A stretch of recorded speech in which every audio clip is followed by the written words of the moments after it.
obsession. I love crappy romantic comedies. Yeah, it's a cliché. I can't help it. I love them.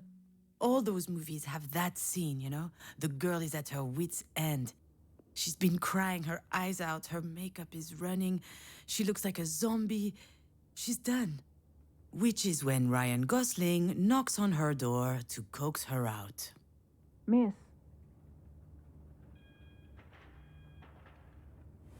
Ah, shit. That sounds nothing like Ryan Gosling.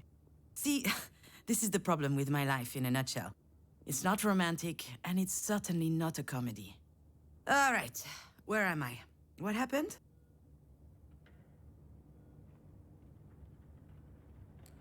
Oh yeah, the hospital. I felt woozy, and then really, really hot. And I guess that I fainted? And that's putting it mildly. I'll be alright though. Are you sure? Haha, as if I could be sure of anything. Still, I should probably update my guardian angel. Actually, now that I think about it, maybe there's something I know for sure. If I have to spend one more second lying on this filthy floor, I'm pretty sure that I'm going to vomit. Vomit again, I guess. I'm just a little nauseous, is all. I just had a little bit of a moment. A big moment. But it's over now. Sorry, I ducked out. I'm already feeling much, much better. I can hardly tell her the truth, can I? Most people don't actually want you to be honest with them. Oh, I apologize, Dr. Giagana. I just vomited up my breakfast. I had it all over my chin. It wasn't a good look. It's hardly my fault. I haven't been handling stress very well lately. I guess it depends on what qualifies as lately, If we could take it to mean anything from yesterday to the day I was born, then I'm not lying. Let's just say that it's even more true now. Anyway, this isn't about me. I'll be out in just a second. Those weren't here before. Do you think they have any idea where they are? I'm sure this comes as a shock, but it is crucial that you understand the situation. Your mom had a brain aneurysm. Do you know what that means? Mom. Funny. I could never get myself to call her Mom. She's always been Marie to me. As I understand it, it's a weakened artery wall? Correct. And that artery ruptured, which caused a hemorrhage. It is a serious situation. We need to prepare for whatever happens next, very quickly indeed. I've watched enough Grey's Anatomy to know that this is not good. I don't know anything about medicine. I work in administration. It's mostly paperwork. I am not going to tell her that I'm a failed screenwriter. She would never take me seriously. Anything related to medical care will be my team's responsibility. But you are her trusted advocate. I'm sorry, you should be her what aware. now? Do you not remember? This is the reason we called you. We have your name and your number, which means that you signed the release. I have no idea what she's talking about. And since she is not able to express her will, it falls to you to speak on her behalf. But I presume you discussed that when you went through the process. So you must know that there are a number of options to consider. I don't believe it! She put my name on the form without asking me. She must have forged my signature. It's hardly a surprise. She's always done that kind of stuff. But I'm not making any important decisions. I've had my share of this kind of responsibility, and it didn't turn out well. However, my dear mother doesn't seem to understand. After all we've been through, what makes her think that I can make the right decision? Pitting us against one another at a time like this, that's exactly what my mother would do. I feel trapped, like a fish in a barrel. Oh, come to think of it, I would love that. A 30-second memory, and not a care in the world. Fear me, sharks, for I am the terror of the oceans. That reminds me of the nickname I got during swim class in middle school. Sea Hag. Haters, all of them. I'm sorry, Miss Fortin? Demange. I went back to my maiden name. I'm sorry. That wasn't in your file. Listen, I understand that this is all very sudden, but we don't have a lot of time. We need to focus. We do indeed. I'm sorry, it's just... It's okay. I understand. It's not an easy situation. Our major concern right now is the hemorrhage is spreading. There's the risk of a cerebral vasospasm. That is a complication which could severely affect her brain. Is she going to die? We're doing our best to make sure that doesn't happen. But there could be long-term consequences. This sort of event severely impacts the body, and mental functions may also be impaired. I need to know if you and your mother will be able to deal with that sort of complication. I'm not ready for this. No, it can't be. Holy fucking shit. What do you mean? To be completely frank, if we're able to pull your mother through this, there's only a small chance she'll be like she was before. Small? How small? Smaller than that. In all probability, she will never be quite the same. Some people would prefer not to keep living under such circumstances, that rather their medical care were geared more around letting go as gracefully as possible. What I need to know is, what would your mother want? I don't know how to answer that. Last time she told me she wanted something, it was... to be in MoMA. Excuse me? MoMA? The museum in New York. Miss Demange, Wait, your mother's that Marie Demange? The artist?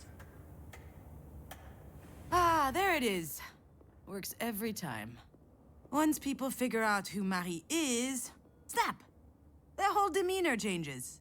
They feel like they know her somehow. Of course, they're completely wrong. Oh, she takes them in with her dog and pony show. But there's a world of difference between who she is in public and in private. Yeah, the Marie Demange. And I'm her assistant, I guess. I handle the business, the management, the press, so that she can be fully dedicated to her art, you see? Anyway, the other day, I got a call from Centre Pompidou. They want to do a retrospective on her life and work.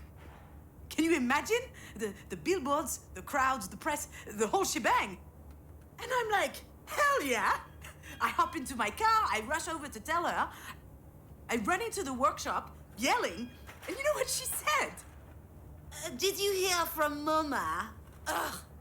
Someone had told her they were considering her self-portrait 8, a canvas from her latest series.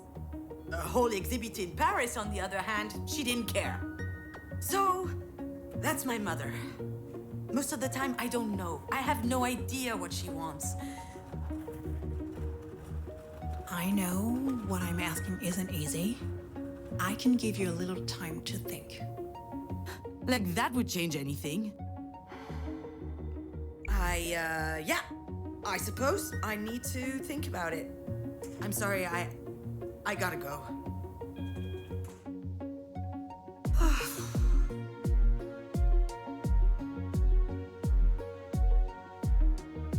I know what she'd say. That I'm running away again. What did she expect? That I just show up and what? Decide whether she lives or she dies? I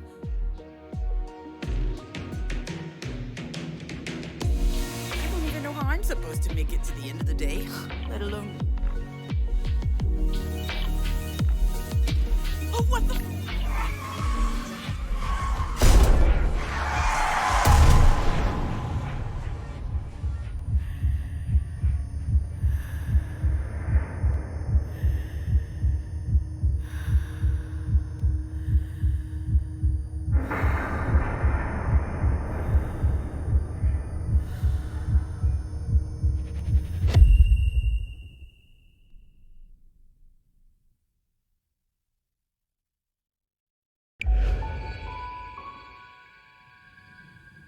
I remember, Diane and I found an injured bird in the backyard.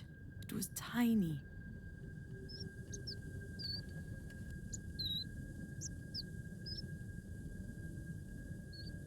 I think it was around the time Marie had set up her new studio in the sunroom.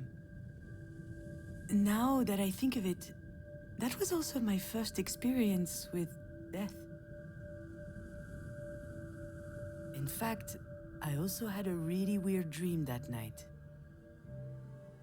Something about that day always seemed off. I never figured out why. And why am I thinking about this now?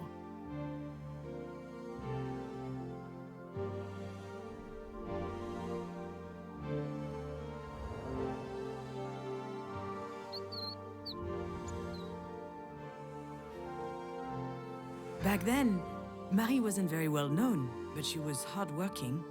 She had just started a series on birds, actually. They were all over the house. She considered them a symbol. A postmodern symbol of anti-anthropic levity. Classique Marie.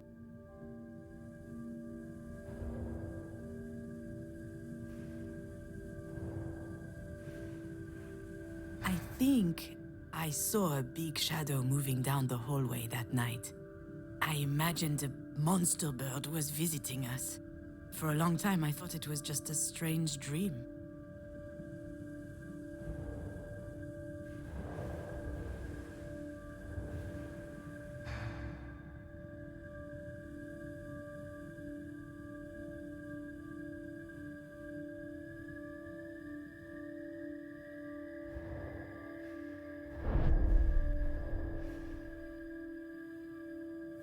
Yeah, Diane was so proud of packing her own suitcase.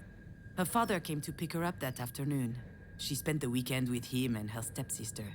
I was a bit jealous, but also happy to have some time with my mother, just us. Now I know for certain that someone was in the backyard that night. And since Diane was at her father's, it must have been Marie. What was she doing out there? Maybe...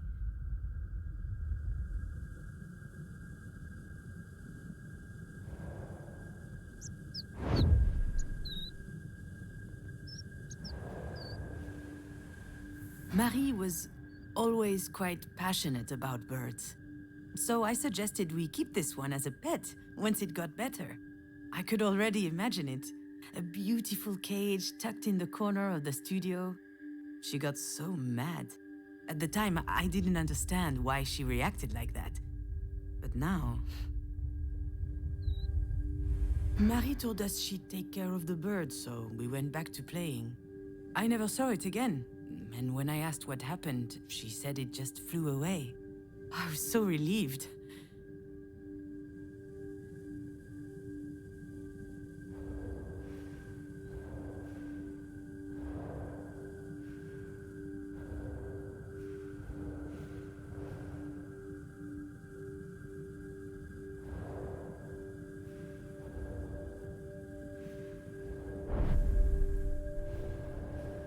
The nest was high up in the tree, but the wind blew it down.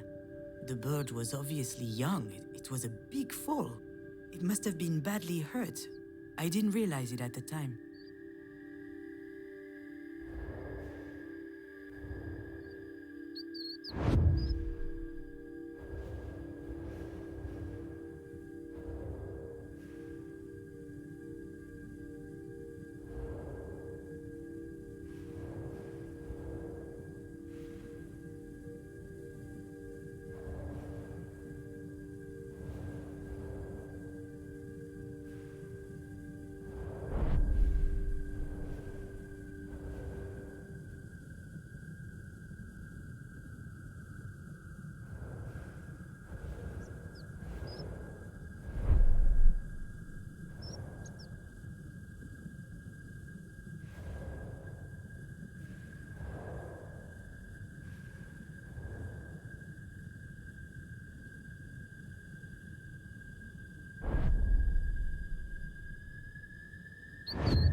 Maybe Marie killed the bird.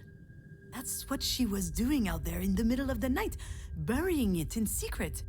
And it might sound strange, but I also understand why she did it.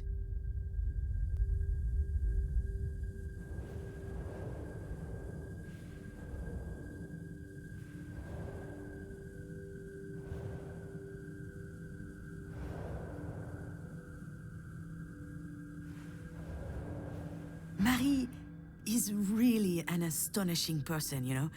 She's usually hard, but also she could be vulnerable sometimes. She couldn't stand seeing the bird injured. She knew it would never recover. It was too weak. I remember she said, "Not being able to fly, that's no life for a bird." She thought it would be better off dead.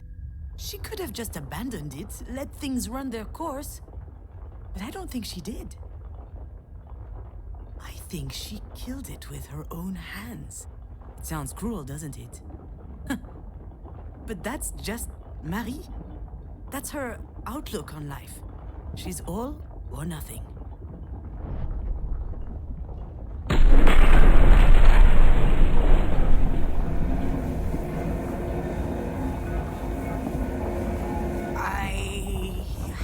I think...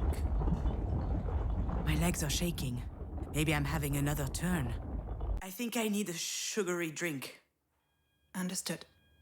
Do you need anything? Well, I need more coffee.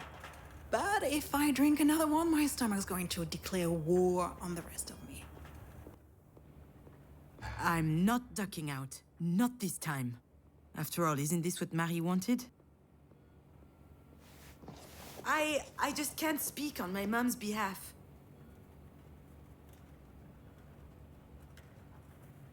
One thing's for sure, she's a radical.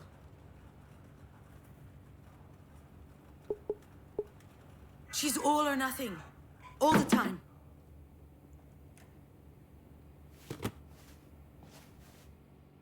I understand. It's hard to contemplate the idea of living with a disability. It's not that, not at all. If we were talking about me or someone else, I would say it's gonna be fine. You adapt, people do it all the time. They have to. Life's too important. I would say that. She wouldn't. I'm not sure that answers your question. She certainly comes across as rather forthright. You don't say. I've seen her on TV a couple of times. My father loves her. She's an extraordinary artist. In her interviews, she's so impressive, fierce even. It must be quite something to be the daughter of someone so talented. I've heard this one before. That's a polite way to say, it can't be easy to have a nutcase for a mother. Yes, it's quite an experience. Doctor, do we know why? Why this happened? We were just having dinner last night. She was fine. There could be a lot of factors. Family history, hypertension, alcohol consumption. I did have a pretty severe hangover this morning. Even past trauma, like a historic head injury. It's hard to say right now. All right, Miss Demange, I'll give you time to think. Let's speak again in about 2 hours, if that works for you. Sounds good. Can I see her? Yes, of course. Let me find out her room number.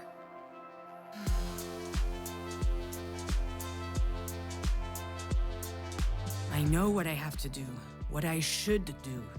It wasn't that long ago that I could write this kind of scene without breaking a sweat. I step into the room, there'll be tubes everywhere, beeping sounds. The audience will know that it's serious. Then I start bawling my eyes out. I collapse on my mom's bed, pouring out snot from my nose. Or maybe I'll be dignified, stony-faced, standing quietly in the corner, close up on my face. They'll see I'm suffering deep inside. A single tear rolls down my cheek. That's exactly how it will happen. Or what should happen.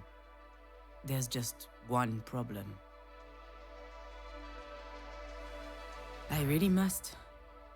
She probably needs me. I don't know why, but I can't open that door.